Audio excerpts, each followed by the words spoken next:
로마서 16장 1절부터 27절까지 보겠습니다.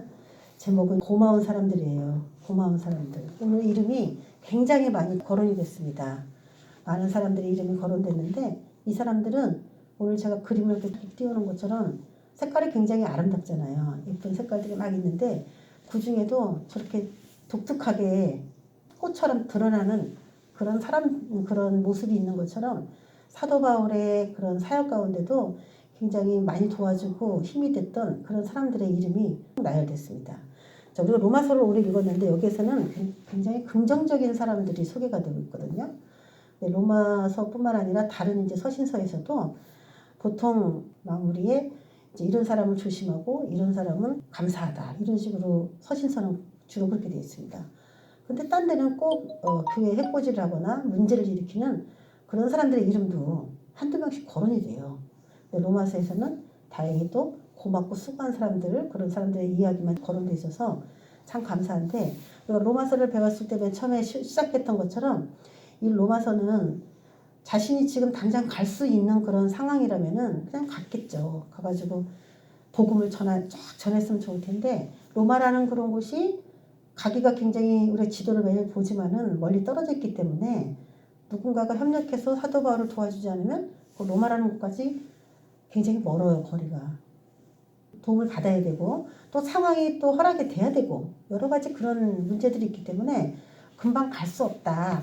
우리가 지난 시간에 봤던 것처럼 내가 로마로 막 가고 싶지만은 로마로 지금 당장 못 가고 일단 예루살렘에 가서 헌금한 거, 그 마게도냐 유럽에서 헌금한 거 그걸 가지고 일단 예루살렘에 가서 그리고 난 다음에 거기서 또 할 일이 있고 그 다음에 너에게 다시 가는 거.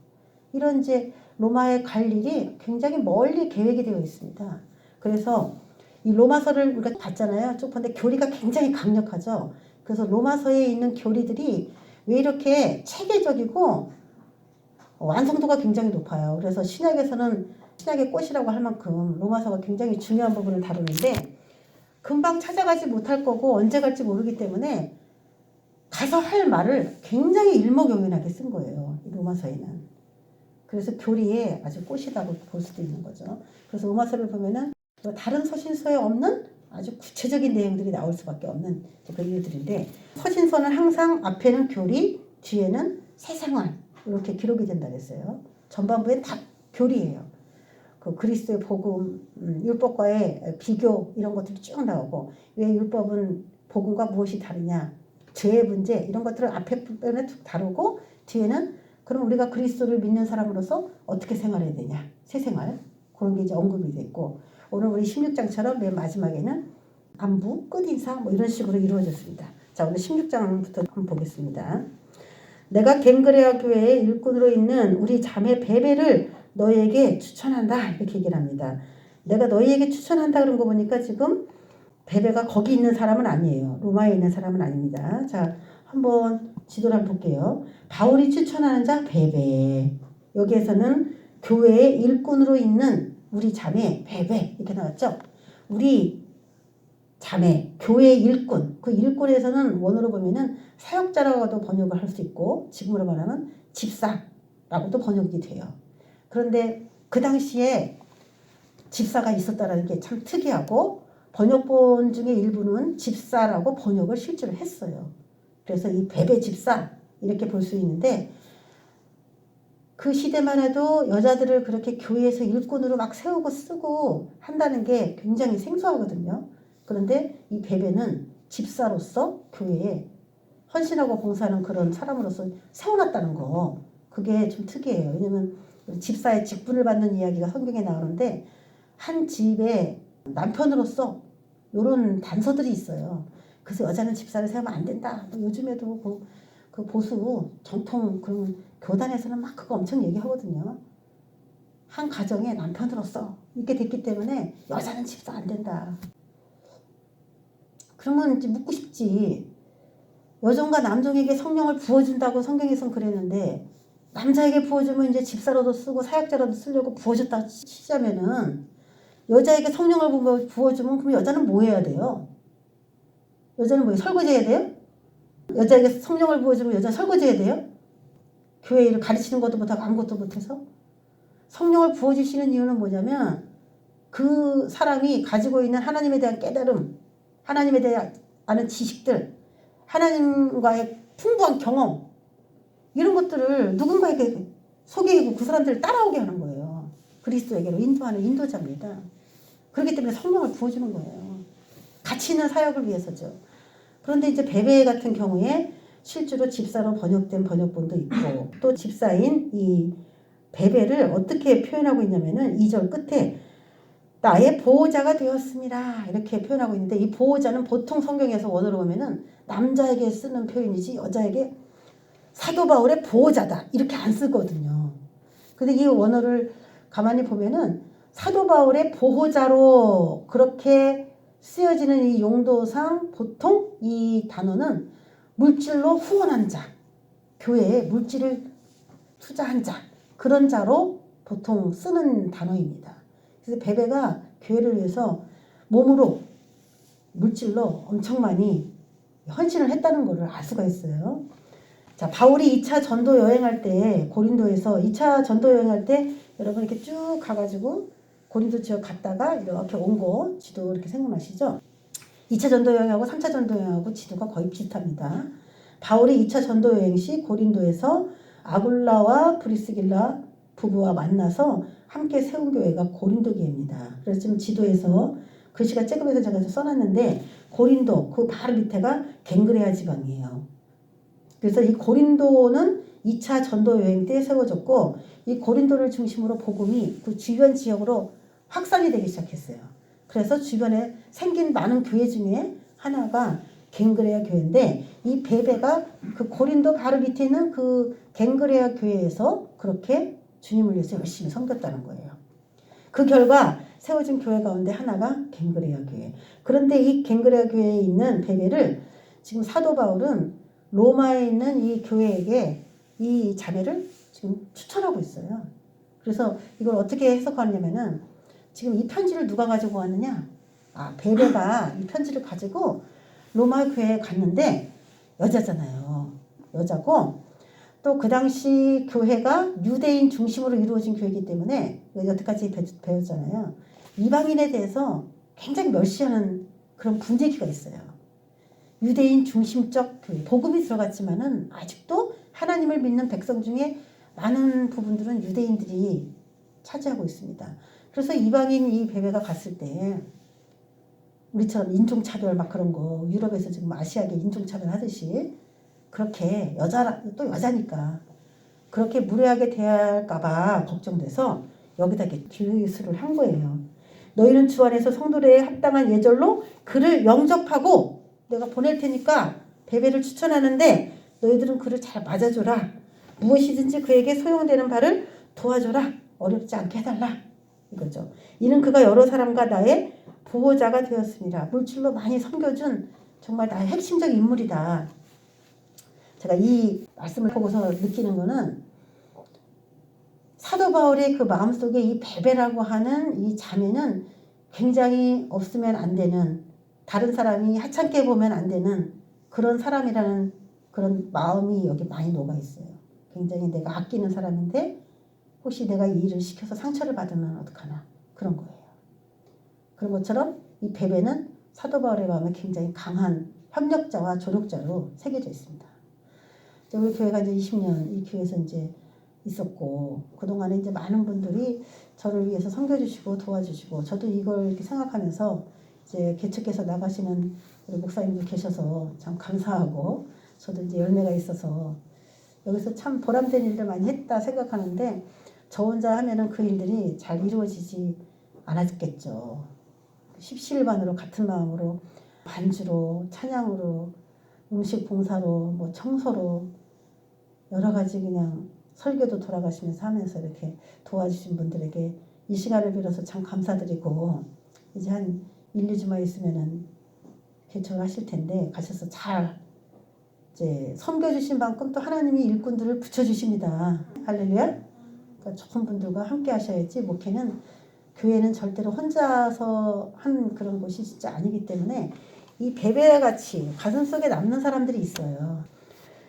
자, 3절에 보면 너희는 그리스도 안에서 나의 동역자들인 브리스가와 아굴라에게 문안하라. 이 문안하라는 얘기는 안부를 전해주세요 이거예요. 안부를 전해줘. 내 안부를 전해줘. 그러니까 지금 브리스게와 아굴라는 어디 있냐면은 로마에 있는 그런 경우이기도 해요. 그러니까 로마에 원래 브리스가 아굴라는 로마에 살았어요.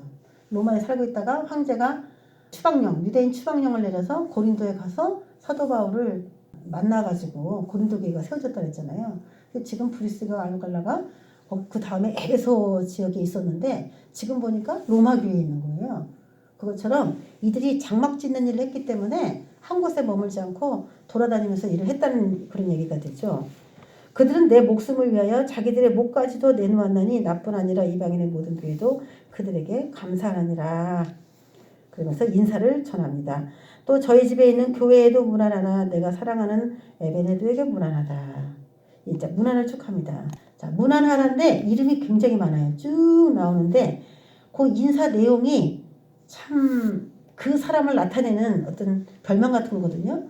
브루스가와 아굴라, 목까지도 내놓은 자. 그가 사도 바울을 위해서 그냥 목숨 바쳐 도와준 사람이죠. 부부예요. 에베네도 처음으로 그리스도를 믿은 자. 그리스도께 처음 맺은 열매니라. 거기 5절에 나오죠. 그게 이제 그리스도를 처음 믿었다. 이런 말이에요. 자, 마리아 이런 이름은 많이 수고한 자 마리아라고 표현하고 있습니다. 안드로니고와 유니아, 존중이 여겨지는 자 암블리아, 우르바노, 수다구, 나의 사랑하는 자, 나의 동역자, 아벨레, 나의 인정받은 자, 아리스토블로, 헤르디온, 나기스의 가족, 드루베나, 드루보사, 이게 쌍둥이입니다. 버시, 수고한 자, 사랑하는 자. 그래서 교회는 다 뭘로 이루어졌냐면은 사랑과 수고, 서로 존중 여김, 협력 이런 관계로 다 이루어졌다는 것을 잘 나타내주고 있어요. 다 비슷비슷한 말이지만 사도 바울의 마음속에는 이 사람을 어떤 단어로 표현할까? 이 사람을 한마디로 표현하자면 어떻게 표현하면 좋을까? 아주 심사숙고해서 여기다 기록한 거예요. 제 마음에도 있어. 이런 자, 이런 자, 이런 자, 이런 자 이렇게 쭉 있어. 이건 뭐냐면 사도 바울에 있는 그 마음은 하나님의 마음이에요. 하나님이 사도 바울을 협력한 그 사람들에게 갖는 동일한 마음이에요. 사역자들에게 인정받지 못한 사람은 하나님께도 인정받을 수 없어요. 그건 100% 맞습니다. 사람에게도 기쁨을 주지 못하는데 어떻게 하나님께 인정받고 기쁨을 드린다고 말할 수 있겠습니까? 사람과의 약속과 신실함을 우선시하지 않는데 어떻게 하나님께 신실하게 행했다고 자기가 자랑할 수가 있겠습니까? 그러니까 여기서 정말 하나님을 우리가 제대로 알고 믿고 섬기려면 나와 함께한 사람들에게 저 사람은 정말 하나님께 열심히 한다 라고 인정받을 만한 그런 삶이 교회 안에서 이루어져야 된다는 거예요. 저도 이렇게 생각하면 성실파가 있지. 성실파. 성실한 사람이 제가 보니까 제일 마음에 온 사람이야. 재능도 많고 똑똑하고 아무리 유능해도 성실하지 않으면 마음이 불편해. 마음이. 이 일을 잘 해놨을까? 못했을까? 내가 한번 점검을 해야 되나? 뭐 이런 생각이 드는 거예요. 잘하겠지. 응, 원래 성실하니까 잘하겠지. 이런 사람이 있는가 하면 꼭 그렇진 않다는 거죠. 우리는 하나님의 어떤 인식을 가진 자였나. 우리 빌라델피아가 이제 새롭게 출발을 할 때가 됐잖아요. 그러니까 여러분도 이 교회에서 뭐 10년 이상 계셨던 분들이니까 과연 나는 어떤 이미지로 이 교회와 함께 마무리가 되어가는 것인가? 자신을 좀 점검해보고 사도 바울의 문안 인사를 통해서 우리도 한번 자신을 찍어보는 그런 시간 됐고 오늘 기도할 때도 내가 이런 점은 다음부터는 좀 더 열심히 해야 되겠다라든지 보완해야 될 그런 것들을 찾아가면서 좀 했으면 좋겠습니다. 자, 오늘 13절에 보면은 우리가 특이한 사람이 나오는데 주 안에서 택하심을 입은 루포와 그의 어머니에게 문안하라 이런 얘기가 나오죠. 여기서 주 안에서 택하심을 입은 루포, 이 루포가 누구냐면은 우리가 상관없는 사람은 이제 별로 읽어도 안 남잖아요. 근데 이 루포는 우리가 잘 아는 사람이에요. 예수님께서 십자가를 지고 골고다 언덕 올라가실 때 구레네, 예수님의 십자가를 대신 졌던 그 구레네 시몬, 그 구레네 시몬의 아들이에요. 이 루포가. 그래서 특별히 여기다 이렇게 또 기록을 했어요. 그 구레네 시몬은 우리가 이제 여러 번 설교를 들었지만 그건 우리 자신을 이야기한다 그랬잖아요. 자신이 마치 예수님의 십자가를 자기가 진 것처럼, 예수님을 자기가 도와주는 것처럼 생각하고 골고다를 올라갔을 거예요. 근데 실질은 그건 예수님의 십자가를 자기가 들어드린 게 아니었어요. 근데 그 영적인 메시지를 우리에게 전하려고 사용된 그 구레네 시몬이라는 그 한 사람의 그런 이야기를 성경에서 기록했는데, 그 사람의 대를 이어서 복음이 지금 내려가고 있다는 것은 지금 굉장히 중요하고, 사도 바울이 문안하는 많은 사람 중에 그 사람의 아들이 이렇게 기록됐다는 것은 굉장히 영광스러운 것이죠. 예수님의 십자가를 오늘 내가 시골에서 올라오다가 재수없게 걸려가지고 그 십자가를 내가 지고 가네. 아이고, 내가 오늘 어떻게 이런 날이 됐나? 이렇게 생각할 수가 있죠. 근데 그 십자가는 그 이름이 있어요. 그 구레네 시몬이 진 십자가 이름. 그게 뭐냐면 세상 죄예요. 세상 죄를 지고 가는 하나님의 어린 양이라고 묘사되고, 그 십자가는 세상 죄를 다 얹어놓은 십자가예요. 그런데 그 세상 죄에는 구레네 시몬 개인의 죄도 그 십자가에 있어요. 자기 죄를 자기가 지고 가는 그거를 또 보여주는 거예요.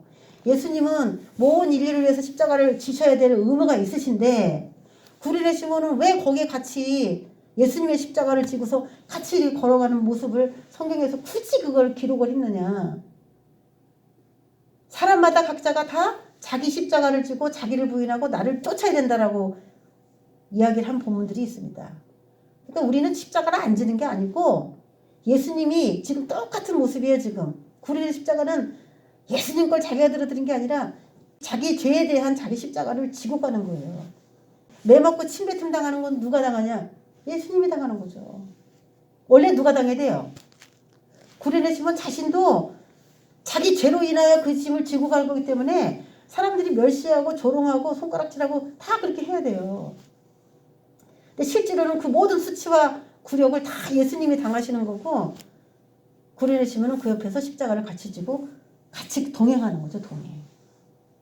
이 동행이라는 사실을 잊지 말아야 돼요. 그러니까 결국 죽을 땐 누가 죽어요? 들고 갈 때는 구레네 시몬이 들여다 주지만 죽을 때는 구레네 시몬은 안 죽여요. 예수님이 대신 지고 가신 거예요. 그게 우리에게 은혜인 겁니다. 그 은혜 때문에 우리가 감격하는 거예요. 드는 척 하는 건데도 우리는 힘들어요. 꼭 예수님이 들어야 될 거를 내가 마치 들은 것 같은, 다른 사람이 해야 될 일을 내가 제 속에 걸려가지고 마치 이 연단을 받는 것 같은, 저 사람 때문에 내가 인생이 이렇게 너무 힘들게 됐다는, 너무 속이 상하고 막 힘들면 그런 생각도 들 때가 있잖아요. 그럼 원망하는 거예요. 직장에서 상사를 원망하고, 집에서는 배우자를 원망하고, 자식도 원망하고, 학교에서는 또 동료를 원망하고, 친구를 원망하고 하게 되는 거죠. 그래서 자기가 져야 될 각자의 십자가가 있는데 그거를 잘 졌더니 어떻게 됐대요? 대대로 예수님의 생명책에 루포와 그의 어머니에게 문안하라 하면서 그 가족이 쫙 생명책에 기록돼서 문안인사에 어쩌더라는 거예요. 할렐루야. 대를 이어서 그 복이 내려가시기를 주의 이름으로 축원합니다. 대를 이어서 16절에 너희가 거룩하게 입맞춤으로 서로 문안하라. 그리스도의 모든 교회가 너희에게 문안하리라. 그 시대에 남자는 남자에게 입맞추고 여자는 여자에게 입맞추면서 인사하는 그런 문화였어요. 그래서 거룩한 입맞춤이다 그랬어요.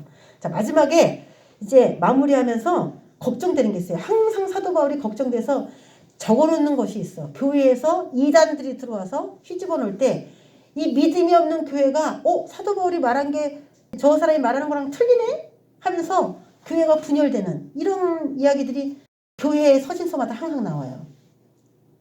사도 바울이 복음을 전하고 딱 가버리면은 그 다음에 거짓 교사가 딱 들어와서 너희들 잘못 들은 거야. 그 사도 바울 그거 성령 체험도 안 한 사람이야. 그 사람 말 믿으면 안 돼.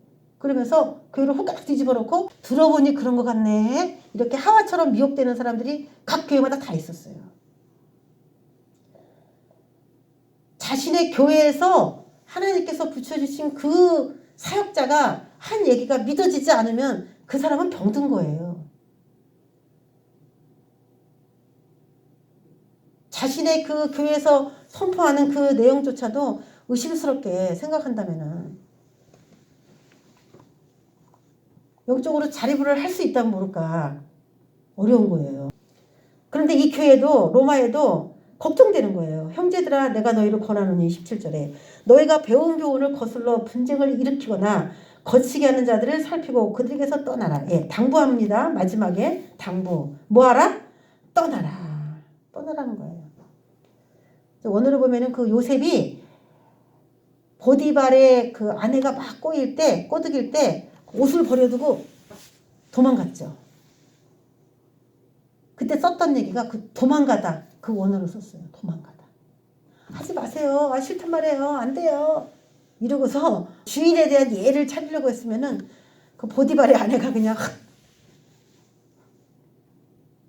그렇게 됐을 거야. 그런데 뿌리치고 옷을 벗고 두고서라도 도망갔죠. 이거 뭐냐면 완전한 분리를 말하는 겁니다. 완전한 분리. 사도 바울에게 배운 교훈을 거스르는 자가 나타난다는 거예요. 그거 아니야. 이 배운 교훈은 뭐냐면 예수 그리스도에 대한 복음. 그거죠. 복음. 그걸 거스른다. 그래서 그것 때문에 맞다 아니다 사도 바울이 맞다 아니 이 거짓 교사의 말이 맞다. 그렇게 분쟁이 교회 안에 일어날 텐데 그 분쟁을 일으키거나 그렇게 하지 말라. 거치게 하는 자들을 살피고 그들에게서 떠나라. 거치게 하는 자가 아까 거스르는 자거든요. 거치게 하는 자. 빠지게 하는 자.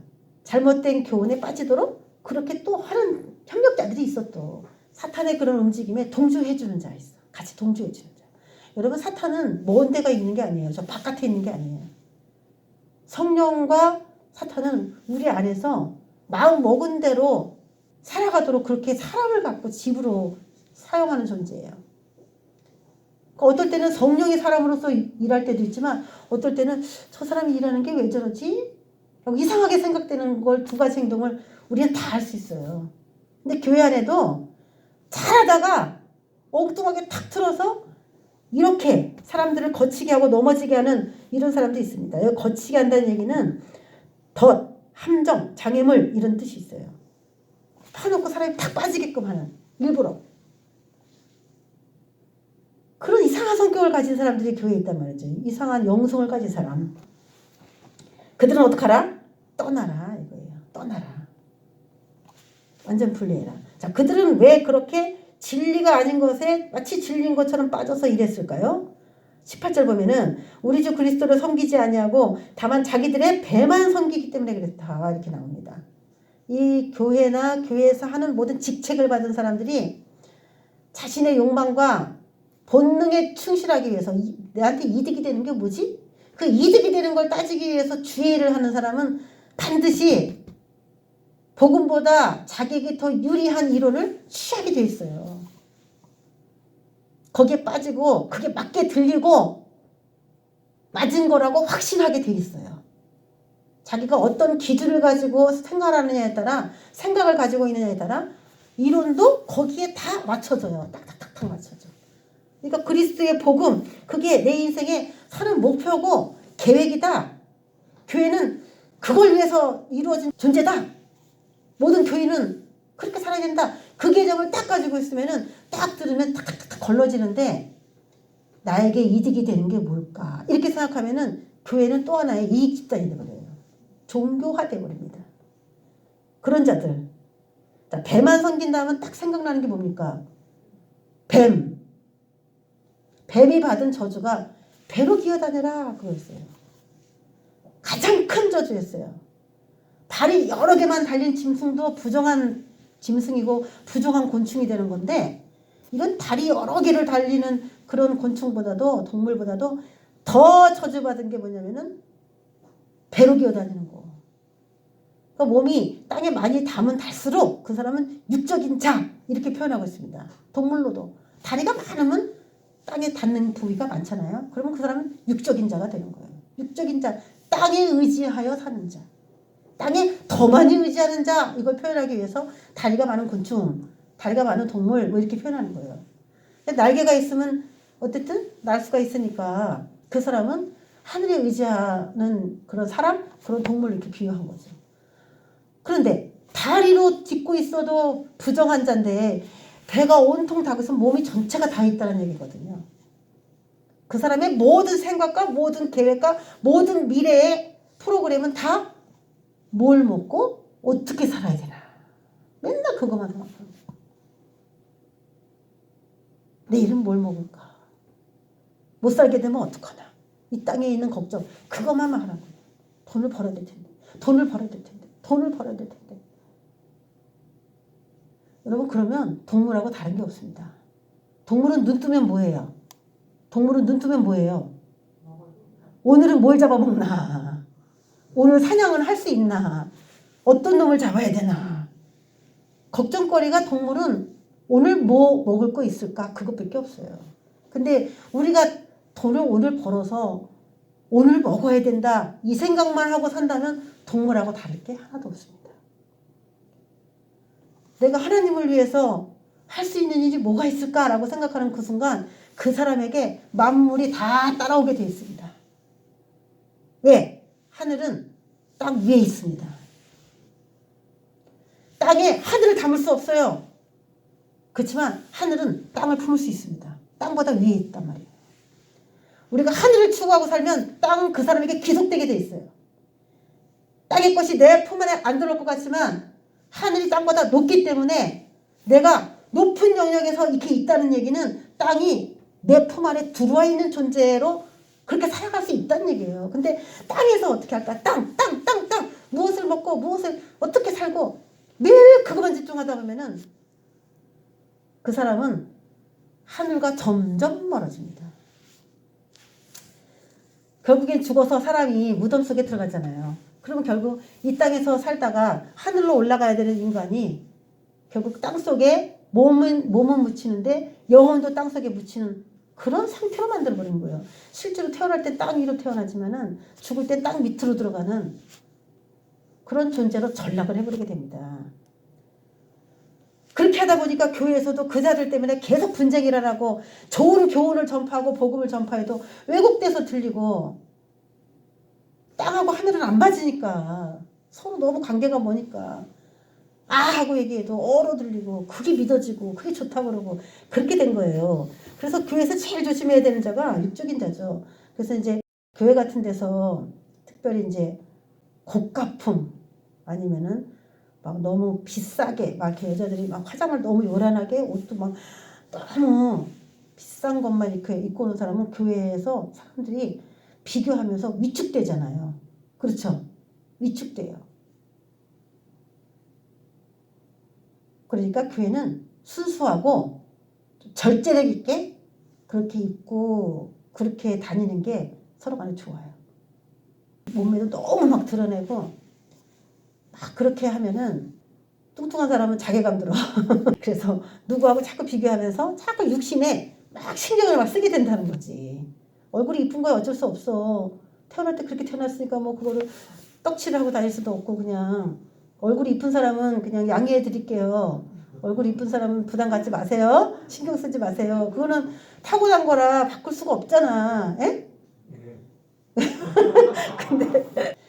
그런데 그 외에 타고나갖고 어쩔 수 돌이킬 수 없는 어떤 거는 방법이 없지만 그 외에는 너무 그렇게 교회에 나와 형편이 다른 사람들이 위축되지 않도록 수수하게 하고 다니는 게 좋은 거예요. 이런 사람들 때문에 항상 분쟁이 일어나고 문제가 생겼어요. 교활한 말과 아첨하는 말로 순진한 자들의 마음을 미혹하는지라. 그러니까 항상 말이야. 사도 바울이 말한 말하고 이 자들이 하는 말하고 교회가 항상 그것 때문에 시달렸죠. 너희의 순종함이 모든 사람에게 들리는지라. 로마는 한마디로 말하면 순종으로 소문난 교회예요. 로마 교회는 순종함으로 소문난 교회. 여러분도 그런 소문이 나시길 주의 이름으로 축원합니다. 구약에서 순종함으로 소문난 사람 하나가 있지. 갈렙. 갈렙은 항상 순종하는 자 갈렙 이렇게 표현이 되어 있어요. 순종하는 자 갈렙. 자기만의 수식어가 있어요. 그러므로 내가 너희로 말미암아 기뻐하노니 너희가 선한 데 지혜롭고 악한 데 미련하기를 원하노라. 이거 무슨 말일까요? 선한 일에는 머리가 잘 돌아가. 생각이 많고 어떻게 하면 선한 일을 할 수 있을까? 이 선이라고 하는 건 착한 일, 착한 선 이게 아니라 그랬어요. 도덕적으로 선한 거 착한 거가 아니고 하나님의 뜻 안에 있는 거 그거 선한 거예요. 다. 하나님의 뜻하신 그런 계획 안에서 행동하는 모든 삶과 행동은 다 선합니다. 악한 거는 뭐냐면 하나님의 뜻에서 위반됐는데 하려고 하는 거 그건 다 악합니다. 기독교의 선과 악은 하나님의 뜻 안에 있느냐 뜻이 아닌 데 있느냐 그거에 따라 달려있어요. 그러니까 이런 불교에서 말하는 선과 악하고 기독교에서 말하는 선과 악은 틀립니다. 거기는 그냥 많은 사람들에게 구제하고 이게 선이야. 물론 하나님은 그거 싫어하냐? 좋아해요. 그런데 꼭 그렇게 하면 안 되는 사람도 있었어요. 그렇죠? 누구? 대표적으로 도와주면 안 되는 사람이 여기서 성경에 기록됐다면 누가 될 수 있을까요? 지금 도와주면 안 돼라고 말했던 사람 성경에 있는데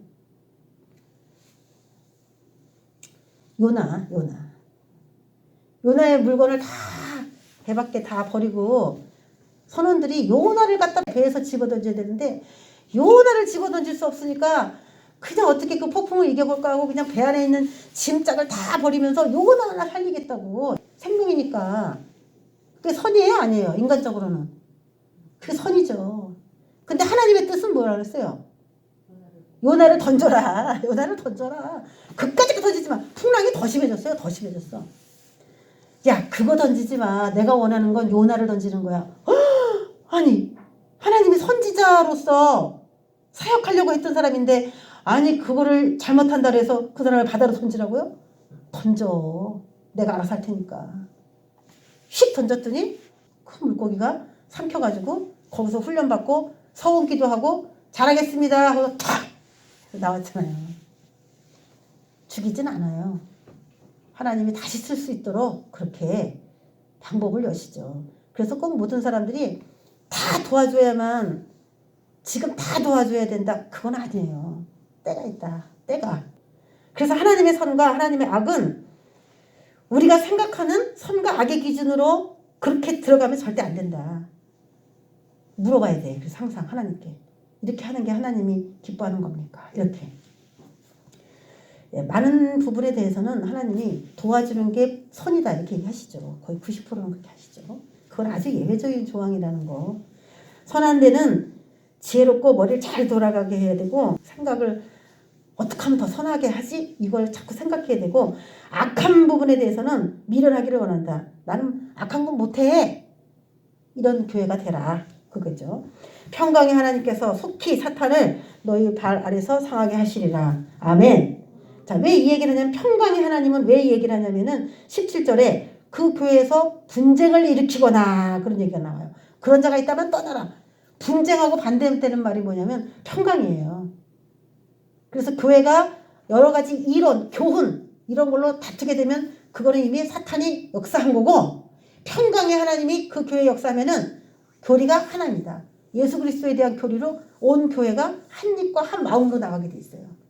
그런 교회가 돼야 된다. 그래서 평강의 하나님께서 속히 사탄을 분쟁하게 하고 배운 교훈대로 하지 않고 거슬러 하게 하고 거치게 하는 그런 말들과 미혹의 그런 역사들을 다 밟아야 된다 이거죠. 평강의 하나님께서 속히 사탄을 너희 발 아래에 상하게 하시리라. 아멘. 여러분 마음속에 혼란이 있고 잘 정립되지 않고 내 마음이 이것 때문에 자꾸 무겁고 이렇게 생각하면 안 되는데 자꾸 원망도 하게 되고 뭔가 마음의 어려움으로 들어와 있는 하나님 마음과 딱 일치되지 않는 그런 마음이 자꾸 요즘에 생기는 그런 부분이 있다면은 그 사탄을 여러분의 발 아래서 상하게 할 수 있도록 오늘 기도하시기를 주의 이름으로 축원합니다. 실제로 실제로 발 아래에서 상하게 해주세요. 하나님 발 아래에서 상하게 해주세요. 이러지 말고 예수님은 내 발 아래에 상할지어다 하고 진짜 밟어. 밟아가지고 믿고 가는 겁니다. 우리 주 예수의 은혜가 너에게 있을지어다. 그러면서 이쪽에 있는 사람도 이제 문안 인사해야 되죠. 나의 동역자 디모데와 나의 친족 누기오와 야손과 소시바더가 너희에게 안부 전한다. 이 편지를 기록하는 나 더디오도 주 안에서 너희에게 문안. 대필자죠, 대필자. 나와 온 교회를 돌봐주는 가이오도 너희에게 문안한다. 재무관 에라스도와 형제 구아도도 너희에게 문안한다. 그러면서 복음을 어떻게 설명했냐면, 복음으로 시작해서 이 로마서는 마지막까지 복음이야. 25절부터 26절은 복음입니다. 나의 복음과 예수 그리스도를 전파함은 영세전부터 감추었다가 이제는 나타나신 바 된 것, 그걸 복음이라고 정의라고 했어요. 구약 때부터 예수님은 계속 감추어져 있는 메시아로 예언은 돼 있지만 그거를 인간이 막 느끼고 그러기는 어려워. 감추어져 있었어. 4,000년 동안에 메시아에 대한 얘기는 하나님이 많이 하셨어. 근데 드러나진 않았어요. 그런데 이제는 육신으로 오셔가지고 완전히 나타나신 바 되었죠. 그분이 예수고 그걸 믿는 게 복음이죠.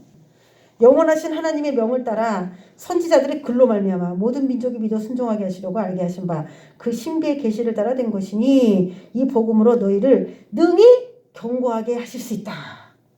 뭘로? 복음으로 너희를 능히 경고하게 하신다. 자, 서신서를 쓰는 이유는 뭐냐? 서신을 보내는 이유는 뭐냐? 사람들에게 지금 뭐 에베소서, 골로새서, 뭐 고린도 전후서, 데살로니가 전후서 이거 다 서신서거든요. 다 편지예요. 편지 보낸 거예요. 자, 편지 보내는 목적은 뭐다? 복음을 전파하고 경고케 하기 위해서예요. 내가 거기서 복음을 전하고 이쪽에 와 있는데 거기서 흔들려 자꾸 흔들린다고 소식이 들리면 편지 써갖고 보내는 거야. 그래서 어떡하냐? 네가 믿는 게 맞다라고 하는 것을 확고하게 전해야 될 필요성에 의해서 몸으로 다 갈 수 없으니까 편지를 보내는 거예요. 그래서 편지 보내는 이유 중에 하나는 서신서 중에 가장 빠지지 않고 나오는 그 단어는 뭐냐면 경고하게 하시래요. 경고. 우리가 복음을 받아들였고 오늘 설교를 들었고 설교 가운데 응답이 내게 혹시 왔다 할지라도 집으로 가면 어떻게 돼요?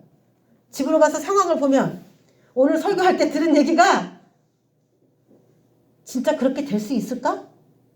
이런 생각을 해요. 그렇죠? 다음에 와서 설교 들으면 어머 또 응답이 또 오는 거야. 어머 내한테 이렇게 하시겠다고 하는구나. 근데 집으로 가서 상황을 딱 보면 또 어때요? 그렇게 될까? 그래서 교회는 계속 뭐냐면 경고케 되는, 믿음이 견고하게 되는 심은 나무가 바람이 불 때 쓰러지지 말아야 되는데 자꾸 쓰러지려고 하니까 계속 그 뿌리를 내릴 때까지 물을 주고 자라게 하면서 견고하게 하는 그게 필요한 거예요. 그 나무는 그 그리스도인이에요. 그래서 이 편지가 꼭 필요했다는 겁니다. 지혜로우신 하나님께 예수 그리스도를 말미암아 영광이 세세 무궁하도록 있을지어다. 아멘. 자, 오늘 이제 이 시간 기도하면서 하나님, 여태까지 내가 빌라델피아에서 충성하고 일하신 거 주님께서 다 보셨죠. 제가 잘한 것도 있고 못한 것도 있습니다. 돌아보고 또 혹시 내 마음에 아직 다 이루어지지 않은 것이 있다면 그 나머지 사탄까지도 완전히 하나님께서 상하게 하시고 그리고 이 빌라델피아 교회에서 해야 될 모든 사명들을 맞춰야 되겠다. 완전히 맞춰야 돼. 잘 맞춰야 되겠다. 그런 생각으로 오늘 기도하시면서 하나하나 올려드리는 저와 여러분 되시길 주의 이름으로 축원합니다. 기도하겠습니다. 하나님 아버지 감사합니다. 사도 바울이 너무나 고맙고 안부 전하고 싶은 사람들의 이름들이 많이 있습니다. 생명책에 이름이 기록된 것처럼 오늘도 이 말씀에 여러 이름들이 기록되어 있고 우리들도 하나님의 일에 1등 공신으로 또한 조금 부족한 사람으로 그렇게 기록되어 있는 줄 압니다. 나의 이름은 주님의 생명책 안에 어떻게 기록되어 있을까? 두렵고 떨림으로 오늘 기도할 때에 하나님께서 우리의 모든 현 상태를 보여주시고 알려주시고 부족한 것이 있으면 나머지 사탄의 그 능력도 다 발아내 들 수 있도록 기도합니다.